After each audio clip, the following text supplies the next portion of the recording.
இன்றைக்கி நம்ம ஒரு சூப்பரான ரெசிபி தாங்க பார்க்க போகிறோம். 10 நிமிஷத்தில் கத்திரிக்காய் சட்னி செய்ய போகிறோம். வேலைக்கு போகிறவங்க ரொம்ப ஈஸியாக காலையில் செஞ்சுட்டு போயிடலாம். 10 நிமிஷத்தில் எப்படி பண்ணதுன்னு பார்க்கலாம். ஒரு 4 கத்திரிக்காயில் கொஞ்சம் மஞ்சத்தூள் உப்பு சேர்த்து நல்லா கழுவி எடுத்துக்கலாம். திரும்ப இன்னொரு தடவை நல்ல தண்ணியிலையும் கழுவிடலாம். தோல் இல்லாதது எல்லாமே இப்படி தாங்க இப்போ கழுவ வேண்டியிருக்குது. அதனால் நீங்களும் அதே மாதிரி கழுவிக்கோங்க. அப்புறமா கத்திரிக்காய் இந்த மாதிரி சின்ன சின்னதாக கட் பண்ணிக்கோங்க. நல்லா கழுவிட்டு தண்ணியில் போட்டு வச்சுருங்க, இல்லைன்னா கருத்து போயிடும். அதுக்கப்புறமா ஒரு பாத்திரத்தில் மாற்றிட்டு அது மூழ்கிற அளவுக்கு தண்ணி வச்சுக்கோங்க. கத்திரிக்காய் மூழ்கணும் அந்தளவுக்கு தண்ணி வச்சுட்டு மஞ்சத்தூள் புளி சேர்த்துக்கோங்க. அப்புறமா காஞ்ச மிளகா காம்பை எடுத்துகிட்டு சேர்த்துக்கோங்க.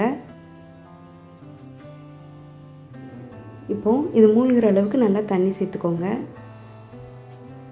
இப்போது அப்படியே மூடி வச்சுருங்க. இது நீங்கள் நைட்டு செய்கிறீங்கன்னா காலையில் இந்த ப்ராசஸ் பண்ணிக்கோங்க.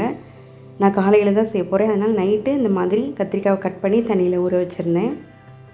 காலையில் இந்த மாதிரி தான் இருக்கும். இதை எடுத்து அப்படியே மிக்சியில் சேர்த்துக்க வேண்டிதான். நீங்கள் நைட்டு இதை மட்டும் செஞ்சு வச்சுட்டா போதுங்க. காலையில் உப்பு சேர்த்து அரைச்சிக்கோங்க, அவ்வளோதான். சட்னி அப்புறமா தாளிச்சிக்க போகிறோம், அவ்வளோதான். இப்போ நம்ம மிக்சியில் அந்த ஊற வச்ச தண்ணியவே சேர்த்து நம்ம அரைச்சிக்க போகிறோம். மீதி தண்ணியை நம்ம தாளிக்கும்போது சேர்த்துக்கலாம். இப்போ ஒரு கடாயில் எண்ணெய் ஊற்றிட்டு நல்லெண்ணெய் சேர்த்துக்கோங்க, ரொம்பவே நல்லாயிருக்கும். கடுகு, உளுந்து, அப்புறமா கொஞ்சம் காயப்பொடி சேர்த்துக்கோங்க. கருவேப்பிலை, அப்புறமா அந்த காஞ்ச மிளகா எல்லாம் சேர்த்து நல்லா வதக்குனதுக்கப்புறமா நம்ம அரைச்சி வச்ச மிக்சியில் அந்த கத்திரிக்காய் பேஸ்ட் இருக்குல்ல அதை சேர்த்துட்டு அந்த நம்ம ஊற வச்ச அந்த தண்ணியை சேர்த்துக்கோங்க. உங்களுக்கு எந்த அளவுக்கு சட்னி வேணுமோ அந்தளவுக்கு தண்ணி சேர்த்துக்கலாம். அப்புறமா நல்லா மூடி வச்சுட்டு ஒரு 5 நிமிஷம் நல்லா கொதிக்க விடும்போது இந்த மாதிரி எண்ணெய் பிரிஞ்சு வரும்.